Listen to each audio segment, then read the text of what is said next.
여러분들 몰라서 한 것과 알면서 안 한 것은 천지 차이죠. 몰라서 못할 수 있어요. 그런데 알면서 안 하는 것은 죄입니다. 그래서 몰라서 저지른 것을 우리는 실수라고 하고요. 알면서 저지른 죄는 고의라고 합니다. 그래서 우리가 법정에서도 실수로 지은 죄와 고의로 지은 죄에 대한 형벌이 확연히 차이가 나죠. 이 형량이 달라집니다. 그만큼 안다는 것은 굉장히 부담스러운 일이에요. 또 한편으로는 알면서 안 한 것이기 때문에 그에 대한 책임이 더 큰 겁니다. 자, 오늘 본문의 말씀은 40년 동안 이스라엘을 통치한 이 솔로몬 시대의 말기의 모습을 보여주고 있습니다. 솔로몬이 성전과 왕궁을 다 짓고 자신이 원하는 것들을 다 이루었을 때 하나님께서 두 번째로 솔로몬에게 찾아오셨다고 했습니다.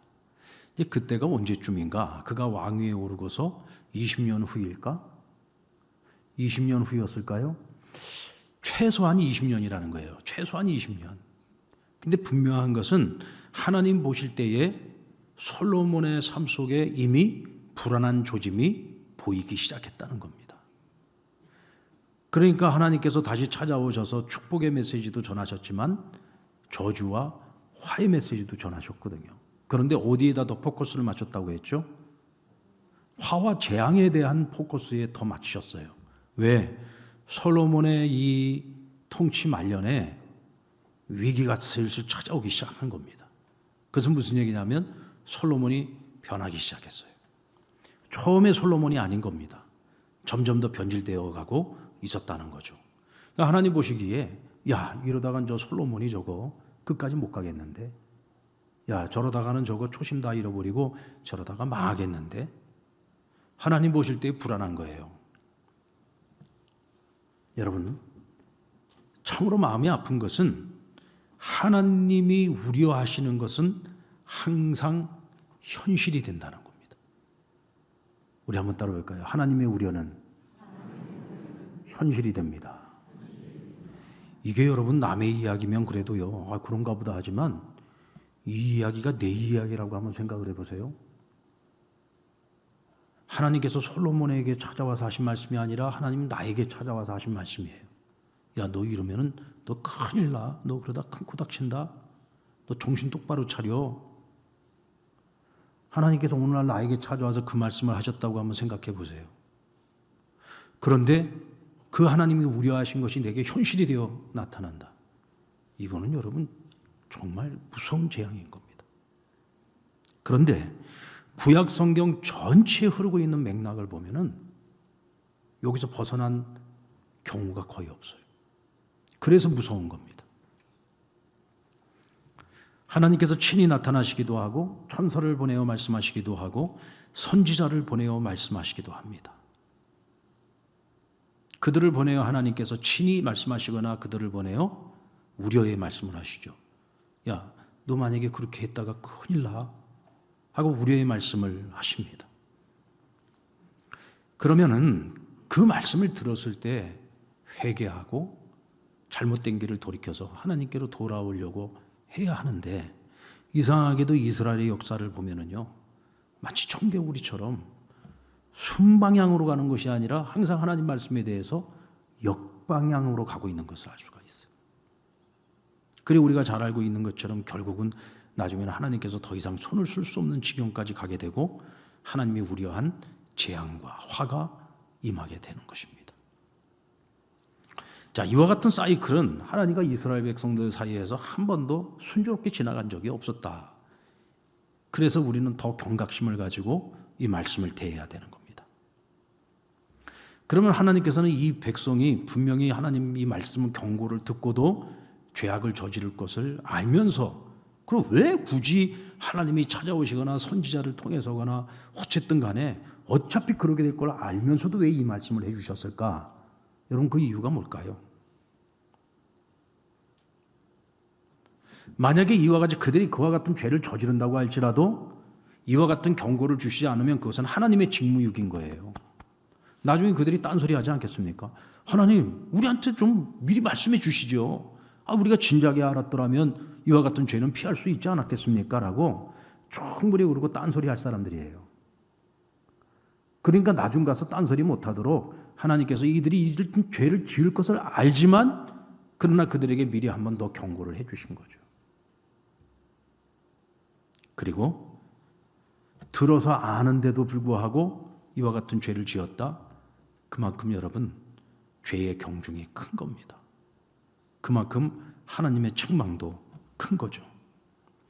그러므로 우리가 하나님의 말씀을 묵상하거나 하나님 말씀을 들을 때에 여러분들 우리의 마음에 경고로 와닿는 말씀들이 있을 때에 야, 이거 진짜로 내가 이런 죄의 습관을 버리지 않으면, 여전히 내 안에 있는 이 몹쓸 죄를 버리지 않으면, 야, 이거 언젠가는 진짜 때가 되면 하나님한테 크게 혼나겠는데, 혹시 우리가 말씀을 들으면서 그런 경고의 메시지가 내 마음속에 마치 멀리서 들려오는 북소리처럼 쿵쿵쿵 하고 내 마음속에 들려올 때 여러분 우리는 그것이 하나님의 사인인 줄로 알아야 합니다.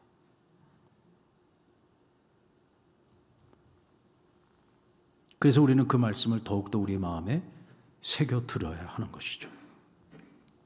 하나님의 우려가 우리에게 현실이 되지 않도록 우리는 더욱 정신을 똑바로 차리고 하나님이 원하시는 순방향으로 가기 위해서 힘껏 달려야 됩니다.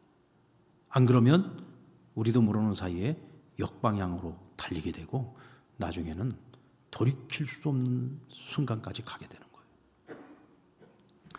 솔로몬의 허물과 죄가 무엇이었습니까? 솔로몬은 하나님께로부터 그 마음이 돌아섰다고 했어요. 하나님을 향해야 될 솔로몬이 하나님께 등을 돌리고 역방향으로 질주했다는 얘기죠. 완전히 돌아서 버린 겁니다. 무엇이 그의 마음을 하나님께로부터 돌아서게 만들었다고 했습니까? 우리 1절 말씀, 3절 말씀 읽어보겠습니다. 1절 말씀 먼저 시작. 솔로몬 왕이 바로의 딸 외에 이방의 많은 여인을 사랑하였으니 곧 모압과 암몬과 에돔과 시돈과 헷 여인이라. 그 다음 3절. 왕은 후궁이 700명이요 첩이 300명이라. 그의 여인들이 왕의 마음을 돌아서게 하였더라. 이 솔로몬이요 여인들을 좋아하고 사랑했어요. 그럼 여러분 하나만 사랑해야 되는데 자그만치 후궁이 몇 명이라고요? 후궁이 700명이래요. 아마 얼굴도 모르는 후궁도 아니 그렇게 여러분 그 300명을 무슨 700명을 무슨 수로 그걸 다 기억하겠어요. 궁에서 어쩌다가 만나면 너 누구냐 그러지 않겠습니까? 거기다가 또 첩이 몇 명? 300명이라면 1000명이에요. 1000명. 여인을 사랑해도 너무 사랑했어요. 그런데 그냥 여인들을 사랑한 것이 아니라 이방 여인들을 사랑했다 그랬어요. 그래서 오늘 보니까 이방의 많은 여인을 사랑했는데 모압과 암몬과 에돔과 시돈과 헷 여인이라. 이 전부 다 가나안 여인들입니다. 그들과 통혼하지 말라고 하나님 말씀하셨잖아요. 이방 여인들과 통혼하지 말라. 아내로 삼지 말라고 했거든요. 그 이유가 뭡니까? 2절 말씀을 같이 읽겠습니다. 시작. 여호와께서 일찍이 이 여러 백성에 대하여 이스라엘 자손에게 말씀하시기를 너희는 그들과 서로 통혼하지 말며 그들도 너희와 서로 통혼하게 하지 말라. 그들이 반드시 너희의 마음을 돌려 그들의 신들을 따르게 하리라 하였으니.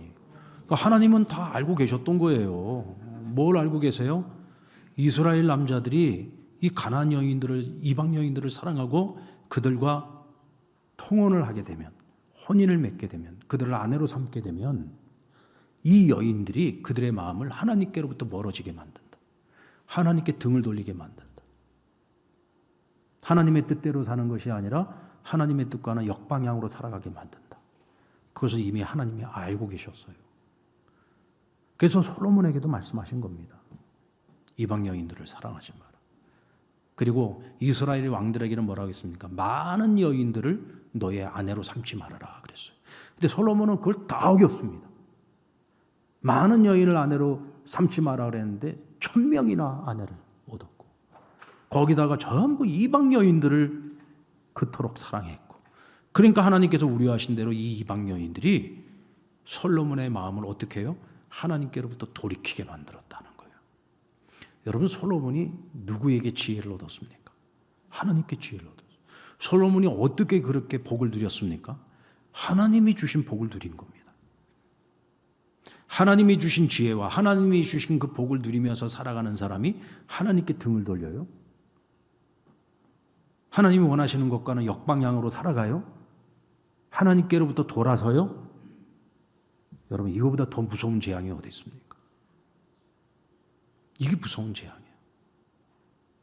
그래서 여인들이 섬기고 있는 이방의 신들을 나중에는 솔로몬이 하나님을 버리고 이런 가짜 신들을 믿고 따르게 되었다는 거예요. 처음부터 그랬던 건 아닙니다. 그 이방 여인들이 솔로몬에게 와가지고 궁중 생활을 하는데 너무 무료해. 거기다가 이 여인들은 여호와 하나님을 잘 몰라요. 어렸을 때부터 자기네 고국에서 섬겨왔던 신들이 있단 말이에요. 근데 그들이 믿는 신은 어떤 신이냐면 형상으로 만들어 놓고 섬기는 신이에요. 여호와 하나님은 보이지 않는 신이지만 자기네들이 믿고 따랐던 신들은 전부 다 조각상으로 어쨌든 그 모양과 형태가 분명한 신이에요. 어렸을 때부터 익숙한 신이란 말이에요. 그러니까 처음에는 그 신들을 목각으로 만들어가지고 아니면은 주물로 만든 것들, 그 우상들을 갖다가 자기 방에다가 모셔놓고 섬기는 거야. 근데 솔로몬이 이 여인들을 사랑하니까 이 여인들이 이제 솔로몬에게 살살 꼬시는 거죠. 왕이시여, 내가 너무 외롭습니다. 내가 왕을 한번 만나려면 1000대1인데 내가 왕 한번 만나는 것도 1000대1인데 내가 맨날 이렇게 외롭게 살아가야 됐습니까? 하다못해 내가 고국에서 섬기던데 신이라도 좀 섬길 수 있게 해 주십시오. 이렇게 된 거예요. 그러다가 그 중에서도 특별히 솔로몬으로부터 특별히 더 사랑을 받는 여인들은 더 큰 사랑을 받으니까 그래도 뭔가 내가 다른 여인들보다는 좀 본때 있게 뭔가를 받고 싶을 거 아니에요. 그러니까 뭐라 그러냐면 날 위해 산당을 하나 좀 지어주세요. 산당을 지어서 이렇게 내 방에다가 모셔놓은 이 조그만한 이 신이 아니라 내가 고국에서 섬겼던 것 같은 정말 그 신전에서 섬겼던 그와 같은 신을, 내가 믿는 그 신을 좀 제대로 만들어서 모셔다 놓고 내가 산당 가서 제대로 된 제사를 좀 드리고 싶습니다. 그래서 그 여인들을 위하여 산당을 지어줬다 그랬어요. 그래서 시돈 사람의 여신인 아스다로스를, 암몬의 신인 밀곰을, 모압에 가증한 그모스를, 암몬의 신 몰록을, 그것들 위하여 산당을 지어줬다. 그것도 예루살렘 건너편에 있는 산에다가, 거기가 어디예요? 감람산입니다. 그 감람산에다가 세상에 산당을 지어놓고 온갖 우상을 섬기게 한 거예요. 누가요? 솔로몬이요. 하나님께 그렇게 많은 은혜와 그 많은 복을 받은 솔로몬이 인생 말년 가서 절대로 해서는 안 될 가증한 죄를 저지르게 된 겁니다. 사랑하는 여러분, 하나님은 이렇게 될 걸 다 알고 계셨습니다. 그래서 2번씩이나 솔로몬에게 직접 찾아가서 경고해 주셨던 거죠. 그러나 여러분, 사람의 영광에 도취돼 버린 솔로몬, 스스로 지혜로운 줄 알고,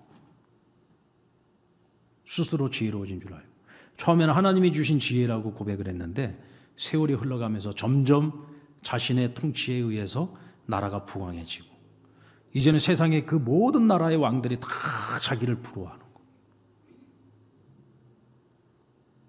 그러니까 이 솔로몬이 교만해지기 시작했습니다. 그러니 하나님이 주시는 이 경고도 무시해버리고 말았던 거죠. 여러분 꼭 기억하십시오. 하나님께서 이스라엘 남자들에게 이방의 여인들과 통혼하지 말라, 이 말씀을 주실 때 우리가 꼭 기억해야 되는 것은 반드시 그 여인들이 너희로 하여금 하나님께 등 돌리게 만들 것이, 등 돌리게 하도록 만들 것이다. 여기서 반드시라는 말을 기억하셔야 돼요. 그만큼 여러분 세상의 유혹이 무섭다는 이야기입니다. 오늘날에도 여러분 그렇지 않습니까? 오늘 우리 그리스도인들이 하나님 앞에 온전한 그리스도인으로 살아가지 못하는 이유는 뭘까요? 세상을 사랑하기 때문에 그런 거예요. 세상이 너무 사랑스러운 거예요. 세상이 너무 사랑스러워요. 세상의 것들이 너무 즐거워요. 그러니까 내가 세상의 것들을 즐거워하고 누리는 것들을 절대로 포기하지 못해요. 한 번 그 맛을 보기 시작하면, 한 번 거기에 맛들여지기 시작하면 신앙이고 뭐고 다 내팽개칩니다. 하나님이요, 나중에는 눈에 보이는 세상이 더 좋아서 눈에 보이지 않는 세상 하나님도 다 버리게 됩니다. 나중에는 뭐라고 하냐면 하나님이 나한테 해준 게 뭐가 있어? 세상은 나에게 잠시 잠깐 주는 기쁨이라도, 잠시 잠깐 주는 만족이라도 주지만 대체 하나님이 나한테 해준 게 뭐가 있어? 이러고 나서 하나님을 등지고 하나님을 멀리하고 하나님 떠나버리는 그런 그리스도인도 저 많이 봤어요. 목회하면서. 여러분, 세상은 결코 만만치 않습니다. 이 세상 여인들의 아름다움이 솔로몬의 지혜도 무색하게 만들어버렸잖아요. 그렇게 지혜롭다는 솔로몬, 왕 중의 왕, 모든 왕들이 부러워하는 왕 중의 왕이었던 솔로몬이었지만 결국 무엇에 넘어졌느냐?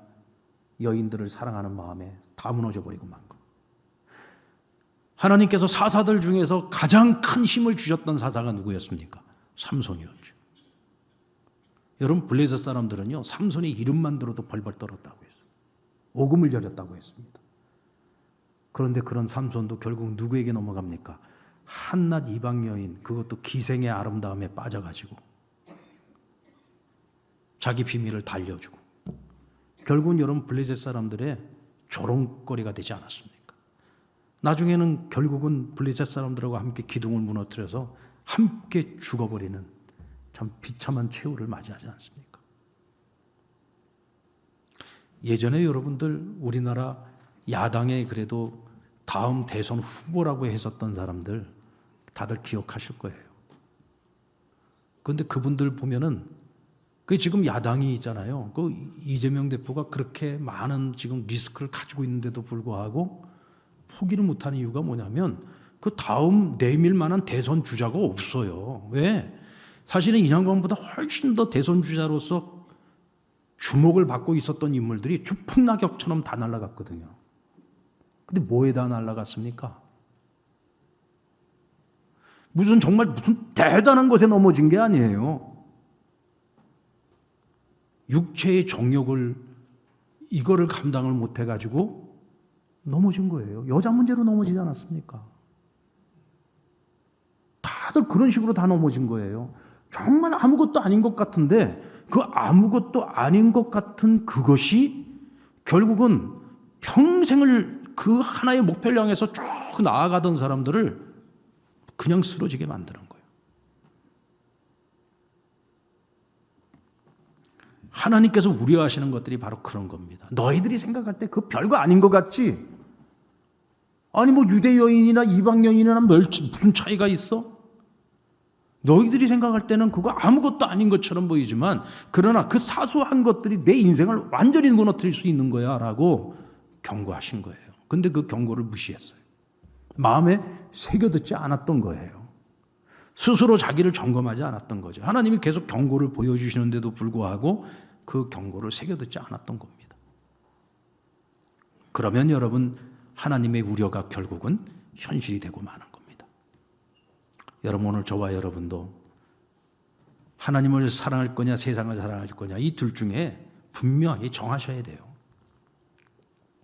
그리고 우리를 점검해 보셔야 됩니다. 저는 지난 연말 우리 송구영신 예배 때 하나님이 저에게 세상을 사랑하지 말라는 말씀을 주셨어요. 그 제가 아이고 내가 무슨 세상을 이렇게 사랑했다고 이런 말씀을 주시지. 그런데 저는 매일 그 말씀을 새깁니다. 오늘 하루를 살면서도 그래 하나님 나보고 세상을 사랑하지 말라고 했으니까 내가 하나님을 더 사랑하려고 했어야 되겠구나. 내가 세상의 것은 조금이라도 더 멀리 하려고 힘써야 되겠구나. 그런 생각을 계속 하고 살아요. 왜? 하나님이 나한테 미리 주신 말씀이니까 내가 어쨌든 간에 이 세상을 사랑하는 마음에 빠지지 않으려고 더 노력을 하는 거죠. 이게 한순간이라니까요. 끊임없이 자기를 돌아보고 점검하지 않으면 안 되는 거예요. 여러분, 우리도 그런 점검을 통해서 솔로몬이 걸어갔던 그 잘못된 길을 걷지 않기를 주의 이름으로 축원합니다. 자, 그런데 이 솔로몬의 죄가 더 큰 이유는 뭐냐면 그가 모르고 지은 죄가 아니라 알면서도 지은 죄라는 것이죠. 그러니까 더 용서받을 수 없는 거예요. 하나님께서는 그 죄에 대해서 심판하시기 전에요, 먼저 최종적인 사인을 계속 보여주셨어요. 그 사인이 뭐냐면 13절로 40절까지의 내용인데, 여기에 보면 솔로몬을 대적했던 사람들의 명단이 나옵니다. 근데 솔로몬을 대적했던 사람들의 이 명단을 보면은 이 사람들이 그렇다고 무슨 대단한 힘을 가지고 있는 사람들이 아닙니다. 에돔 왕의 자손이었던 하단이라는 사람이 나와요. 하닷.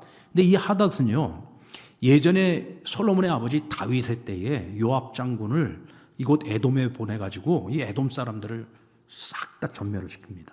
근데 그때 당시에 하닷은 굉장히 어린아이였어요. 그래서 에돔 사람들 중에 애굽으로 피신하는 사람들의 그 행렬에 같이 휩쓸려 갔던 사람입니다. 근데 그가 에돔 왕의 후손이라는 그 사실을 알고 바로가 이 하닷을요 굉장히 선대해 줬어요. 왕궁에서 먹고 자라게 됩니다. 집도 주고. 그런데 또 아주 사랑을 많이 받게 돼요. 그래가지고 자기 처제를 갖다가 부인으로 줍니다. 그러니까 바로와는 사돈관계가 된 거예요. 그리고 나서 나중에 다윗과 요압 장군이 죽었다는 소식을 듣고 하닷이 바로 왕에게 나를 내 고국으로 돌려보내달라고 합니다. 그리고는 에돔으로 돌아가서 계속해서 솔로몬 시대에 계속 이스라엘 왕국은 집적집적 건드려요. 이게 하닷이에요. 그리고 두 번째 인물은 23절에 나오는 이 본래 소바 사람인데 훗날 수리아 왕이 되는 르손이라고 하는 사람입니다. 근데 이 르손도 솔로몬 왕에 대해서 계속 나쁜 감정을 가지고 계속해서 이 이스라엘 왕국, 솔로몬 왕국에 대해서 찝쩍찝쩍거리면서 계속 괴롭혔어요. 그리고 마지막 인물은 26절에 나오는 이스라엘 사람인데 이 사람은 여로보암이라는 사람입니다. 근데 이 여로보암이 처음에는 솔로몬의 눈에 싹 들었어요. 사람이 성실하고 어떤 일을 맡겨도 일을 아주 잘 해내요. 명석하고 똑똑한 사람이었어요. 그래서 이 여로보암을 솔로몬이 선택해가지고 중용을 했는데, 나중에는 솔로몬이 죽고 난 후에 그 아들 르호보암 시대에 가서 나라가 두동강이 나잖아요. 그때 이스라엘 12지파 중에서 10지파를 데리고 나라를 건설합니다. 이게 북이스라엘이에요. 그래서 북이스라엘의 초대 왕이 되는 사람이 누구냐면 바로 여로보암이었습니다. 자, 이 사람들은 여러분들 솔로몬 시대에 무슨 대단한 힘을 가진 사람들이 아니었어요. 당시에 내노라 하는 나라들도 어느 나라도 솔로몬의 왕국에 대해서 시비를 거는 나라가 없었습니다. 다들 알아서 머리를 숙이고 조공까지 갖다 바쳤다고 했어요.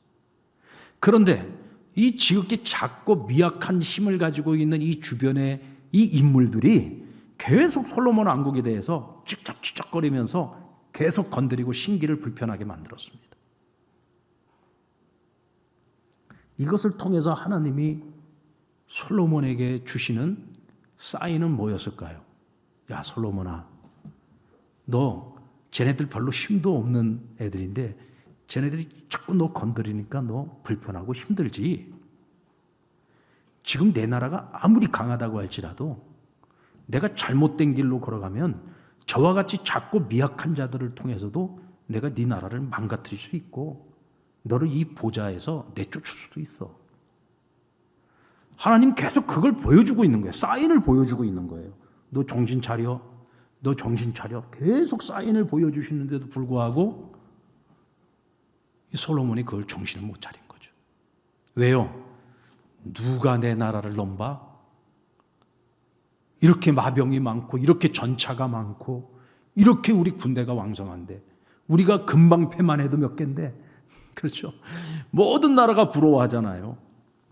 그런 우리를, 이렇게 강한 나라들, 애굽도 함부로 우리를 못하는데 어디 저 것들이 뭐 나를, 이런 생각을 하는 거예요.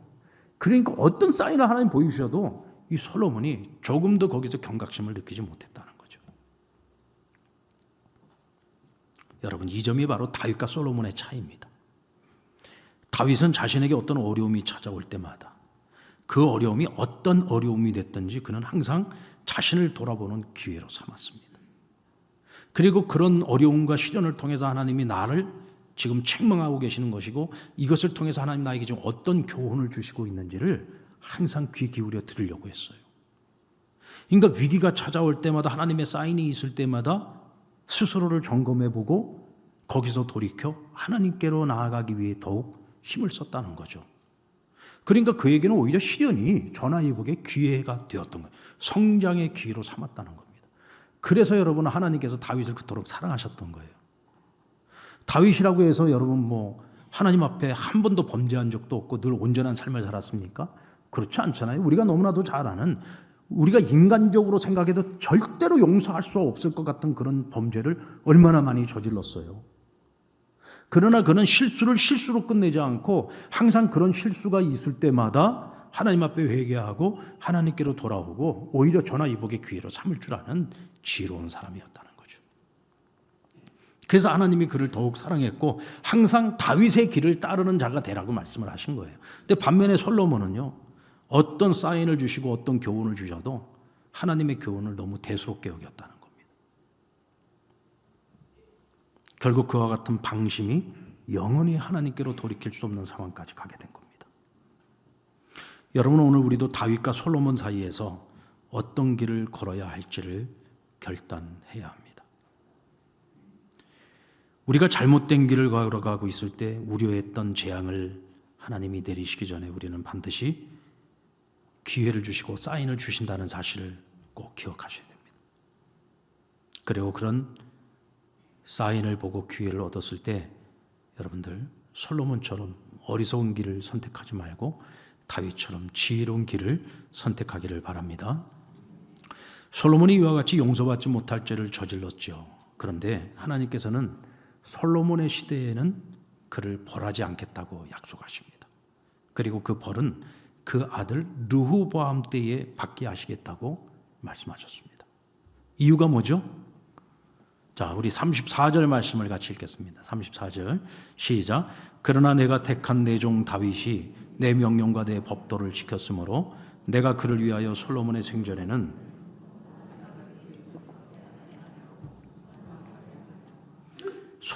생전에는 온 나라를 그의 손에서 빼앗지 아니하고 주관하게 하려니와. 무엇 때문에요? 아버지 다윗 덕분에. 내 아버지 다윗은 내가 택한 종인데 그는 내 명령 내 법도를 지켰다라고 말하고 있어요. 다시 말하면 하나님의 마음에 합한 자였다. 그가 나를 기쁘게 하였다.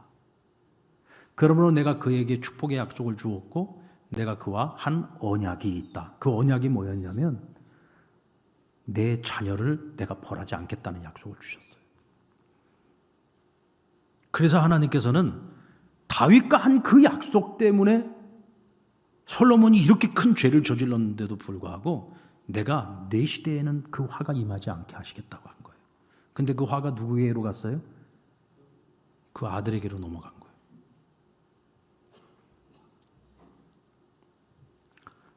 여러분, 솔로몬은 아버지 덕분에 당대의 화를 면한 반면에 르호보암은 아버지 때문에 자신의 시대에 아버지가 뿌린 죄악의 열매를 그대로 다 먹어야 했다는 거죠. 여러분, 이 말씀 앞에서 지금 굉장히 두려운 마음이 들지 않습니까? 어떤 마음이 드세요? 야, 이건 정말 내가 잘해야 되겠구나. 내가 잘 살아야 되겠구나.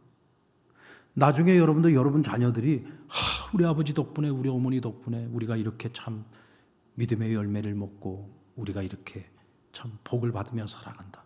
나중에 우리 자녀들이 그렇게 얘기되지 않겠어요? 우리가 진짜 우리 아버지 때문에, 우리 어머니 때문에 우리가 이 모양 이 꼴이 되었다고. 여러분들 그거 정말 우리 자녀들 대에 가서 우리가 자녀들에게 정말 이거는 큰 죄 아닙니까? 여러분들의 오늘은 누구 덕분입니까? 저는 항상 그 마음이 있어요.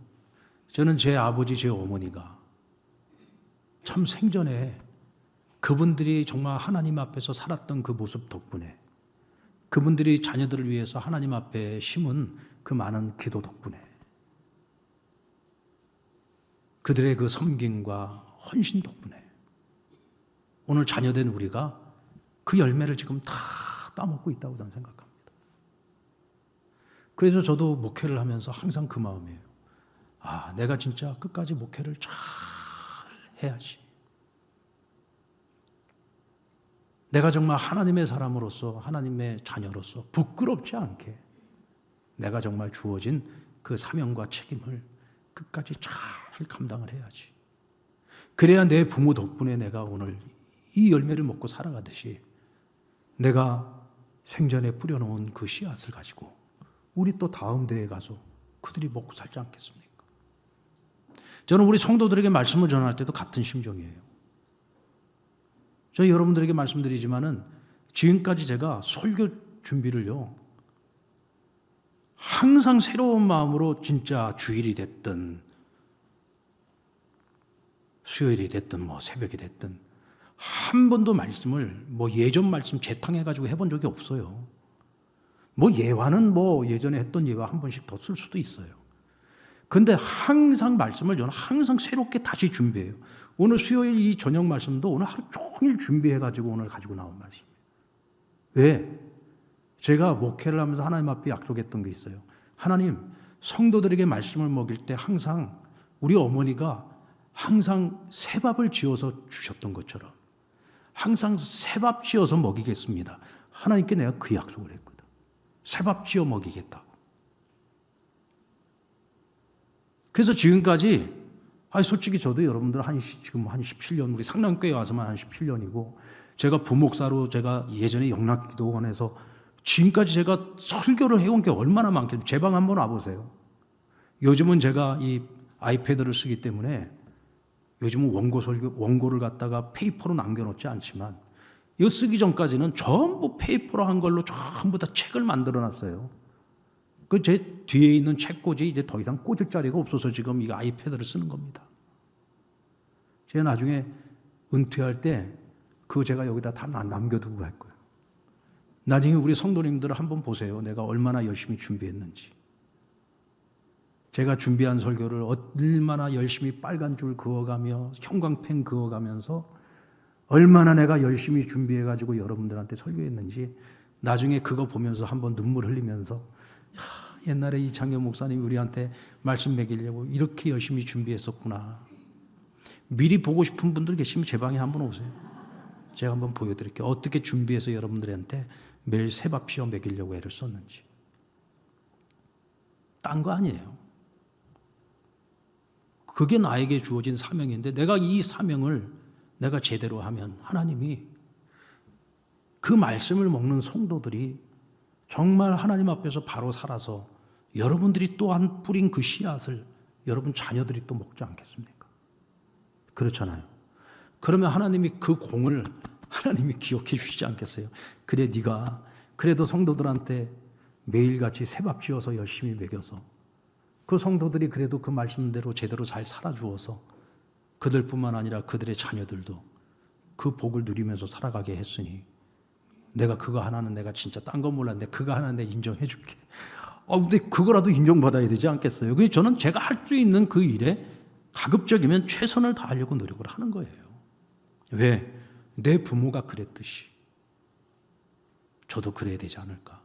제 자녀들도 또 그렇게 해야 또 그 다음 때가 그래서 여러분들 정말 믿음의 명품 가문을 만들어가고 그 하나님이 주시는 은혜와 축복을 그 다음 때로 계속해서 이어갈 수 있지 않겠습니까? 저는 제 손녀딸 보면서 그런 생각을 늘 해요. 앞으로 얘가 살아야 될 날들이 앞으로 이제 장수의 시대니까 한 100년은 살아야 된다고 치면 이 아이들이 살아가야 될 세상은 대체 어떤 세상일까? 앞으로 이 아이들은 어떤 세상을 살아가게 될까? 적어도 이 아이들이 살아가야 될 세상은 우리가 살 세상보다는 훨씬 더 험한 세상이 될 것 같은데 그때를 살아갈 때에도 이 아이들이 계속해서 하나님을 떠나지 않고 하나님 앞에서 살아가는 믿음의 세대가 되려면 우리가 지금보다 더 열심히 믿음 생활을 하고 또 얘네 부모 세대가 더 열심히 신앙생활해서 그 아름다운 믿음의 유산을 물려줘야 될 텐데 그 생각을 해요. 오늘도 제 설교 준비하고 있는데 우리 손녀딸이 와 있어가지고 걔를 보면서 그 생각을 한 거예요. 야, 그래서 오늘도 말씀 더 열심히 준비해서 가서 전해야 되겠구나. 뭐 그런 생각이 들더라고요.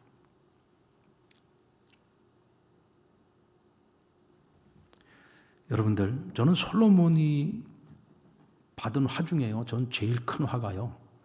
그가 잘못된 길을 걸어갔는데도 하나님께서 다윗과 한 약속 때문에 그의 시대에는 화가 임하지 않았어요. 저는 그게 저주라고 생각합니다. 차라리 화를 내리셨더라면, 차라리 한번 죽을 고비를 넘긴다든지 어떤 큰 재앙을 한번 겪든지 확실하게 정말 너 이러다가는 너 진짜 다리 몽둥이 부러진다. 너 그러다가 진짜 죽을 수 있어. 너 그러다 네 나라 확실하게 말아먹을 수 있다. 뭔가 확실하게 하나님께서 재앙을 내리셨다면 어쩌면 솔로몬은 하나님께로 돌이킬 수 있었을런지 모릅니다. 근데 끝까지 화를 안 내렸거든요. 그러니까 이 사람이 정신을 못 차린 거예요. 차라리 솔로몬이 그 화를 당해버렸다면 적어도 그 아들 르호보암 시대에 가서 화를 안 당하지 않았겠습니까? 저 같으면요, 차라리 내가 화를 당하고 말지. 여러분들도 그렇지 않겠습니까? 차라리 내가 화를 당하고 말지. 내 자식들이 가서 나중에 그 화를 당한다고 생각을 해보세요. 이거 없는 얘기가 아니잖아요. 이게 지금 성경에 기록된 이야기 아닙니까? 그러니까 이게 더 두렵고 떨리는 거예요. 이 말씀을 대하는 것이. 어제 제가 늘 쓰던 안경이 이 코 받침대가 이 안경을 닦다가 부러져 버렸어요. 그래서 아마 여러분들은 오늘 제 말씀의 은혜를 받는 게 아니라 지금 제 안경을 보면서 안경이 바뀐 것 같은데 뭐 이러면서 아마 지금 말씀을 듣는 분도 있을 거예요. 이 코 받침대가 부러져 가지고 이게 자꾸 기울어지니까 그걸 쓸 수가 없어. 근데 그건 다초점 안경이 그거는 그냥 일반 안경이에요. 이거 이제 말하자면 서버 안경인데. 그러니까 이게 그렇게 되니까 이제 원래 안경 맞췄던 남대문 시장에서 저는 항상 안경을 맞추거든요. 믿음 안경점이라고. 근데 거기다 전화를 했더니 다행히도 단종이 안 됐대요. 그 안경테가. 그게 2019년도에 제가 맞춘 건데. 그래서 제가 그거 보내겠다고 했더니 그럼 똑같은 안경테로 해서 알이 좋은 거니까 알 그대로 끼워서 보내주겠다. 내일 올 거예요. 오늘 좀 왔으면 내가 좀 좋았을 텐데. 오늘 하루 종일 말씀 준비하는데 얼마나 애를 먹었는지 몰라요. 막 돋보기 갖다가 막 봐가면서 오늘도 제가 성경 읽는데 지금 얼마나 고생했는지 몰라요. 몇 번을 읽어보고 그러고 왔는데. 그런데 이게 여러분 코 받침대가 부러질 때까지요. 이게 부러질 거라고는 생각을 못했어요. 왜 겉으로 볼 때는 아무 문제 없었거든요.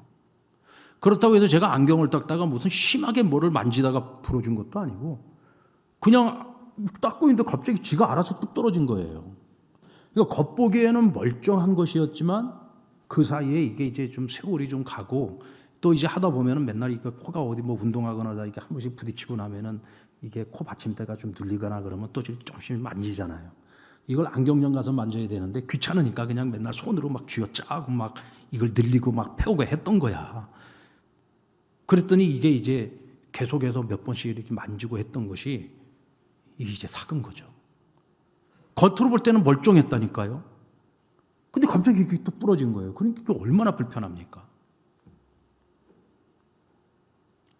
여러분, 사고는 예상치 못한 때 일어나는 거예요.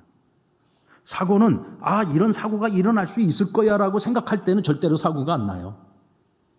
에이, 설마 절대 그런 일은 안 일어날 거야 라고 생각하고 아무 생각 없는 가운데 항상 사고는 나게 돼 있어요. 여러분들 사고가 났을 때 한번 생각해 보세요. 나는 멀쩡히 가만히 있는데 갑자기 뒤에서 와가 차가 들이받아. 여러분들 예상했습니까? 전혀 예상치 못할 때. 사주경계도 어쩌다 한번 하는 거지. 어떻게 매일 사주경계를 하면서 운전을 해요. 그 스트레스 받죠. 그럼에도 불구하고 여러분들, 아니란 생각과 설마 하는 마음은 반드시 사고를 불러온다는 겁니다. 솔로몬이라고 그 지혜로운 사람이 왜 이런 생각을 못했겠습니까? 그러나 설마 하는 생각, 그래도 나에게는 그런 일은 안 일어날 거야. 이런 아니란 생각이 결국은 그 다음 때 르호보암 때에 가서 여러분 비극이 벌어지는 거예요. 나라가 두동강이 나는데 어떻게 두동강이 났어요? 하나님께서 12지파 가운데 10지파를 북이스라엘로, 그리고 유다 왕국 르호보암에게는요 한 지파만 주신다 그랬어요. 유다 지파 한 지파. 그리고 하나는 레위 지파잖아요. 뭐 레위 지파 이 사람들은 맨 목사들만 있는 거야, 한마디로 말하면. 그 목사들이 무슨 싸움을 할 줄 알아요? 뭘 할 줄 알아요? 제사장들인데. 그러니까 여러분 나라가 국력이 확 기울어져 버리는 거예요. 북이스라엘은 강대해지고.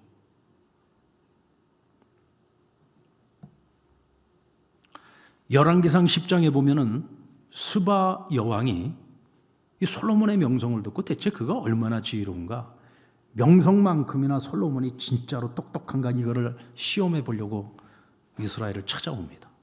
그리고 그 왕궁의 영광을 보면서 그냥 입이 쫙 벌어집니다. 야, 진짜 말로 듣던 것보다 더 대단한데. 솔로몬이 여러분 다 구경시켜주지 않았겠어요? 성전에 있는 그 아름다운 그 금은 보석들 다 금방패를 다 보여주고, 거기다가 마국간부터 시작해서 그냥 이스라엘의 그 영광을 다 보여주지 않았겠습니까? 스바 여왕이 막 눈이 휘둥그레졌어요. 그러나 사실 그것 보고 그렇게 놀라지 않아. 그거보다 더 놀라운 건 솔로몬이 대체 얼마나 지혜로운가. 그래서 그가 궁금했던 모든 것을 다 물어봤다고 했습니다. 그 모든 걸 다 질문하는데 솔로몬이 대답을 못한 것이 단 한 가지도 없다 그랬습니다. 얼마나 심사숙고한 질문들을 던졌겠습니까? 근데 그 질문들에 대하여 단 하나도 놓치지 않고 전부 답을 했다 그래서. 그러니까 그 지혜에 탐복을 합니다. 그러면서 그가 이렇게 노래를 불러요. 10장 9절 말씀 같이 읽을까요? 시작. 당신의 하나님 여호와를 송축할지로다. 여호와께서 당신을 기뻐하사 이스라엘 왕위에 올리셨고 여호와께서 영원히 이스라엘을 사랑하심으로 당신을 세워 왕으로 삼아 정의와 공의를 행하게 하셨도다 하고. 자, 오늘 스바이 왕이 지금 누구를 찬양합니까? 솔로몬의 하나님을 찬양하고 있어요. 솔로몬이 어떻게 이런 지혜를 얻었느냐? 그가 믿는 여호와 하나님이 그에게 이와 같은 지혜를 주셨다. 솔로몬이 이 왕국에 어떤 이런 영광을 누리고 있느냐? 이 영광 역시 하나님이 주신 것이다. 그러면서 하나님을 찬양하고 있는 거예요. 하나님을. 그리고 이스라엘을 뭐라 그래요? 참으로 너희는 복된 나라다. 하나님이 이런 지혜를 주신 이런 왕을 세워서 너희를 복되게 하였다. 근데 결국은 보면 전부 주어가 하나님이에요. 하나님을 찬양한다. 하나님을 찬양한다. 솔로몬이요, 이 스바 여왕의 이 찬양 하나만 기억하고 있었어도 하나님께 돌이키지 않았을 겁니다. 하나님 앞에서 돌아서지 않았을 거예요. 그래, 이 모든 것이 하나님의 은혜지. 하나님의 은혜가 아니었으면 내가 어떻게 왕이 되었을까? 하나님의 은혜가 아니었으면 내가 어떻게 이런 지혜를 얻었을까? 하나님의 은혜가 아니었으면 내가 어떻게 이런 나라를 내가 이끌고 있을까? 내가 이런 영광을 어떻게 누렸을까? 이것만 기억하고 살았어도 그가 절대로 타락하지 않았을 거고 그 영광이 그 시대로 끝나지 않았을 겁니다. 사랑하는 여러분, 사람의 영광은 오래가지 않습니다. 그러나 하나님의 영광은 영원합니다. 우리가 어디에 소망을 두고 살 것입니까? 오늘 솔로몬의 교훈을 보면서 우리가 결정할 수 있기를 바랍니다. 어쩌면 지혜의 왕 솔로몬이 자신의 인생을 통해서 우리에게 주는 가장 큰 교훈이 바로 이것입니다. 여러분 기억하시기 바랍니다. 절대로 우리의 마음이 하나님께 돌아서면 안 됩니다.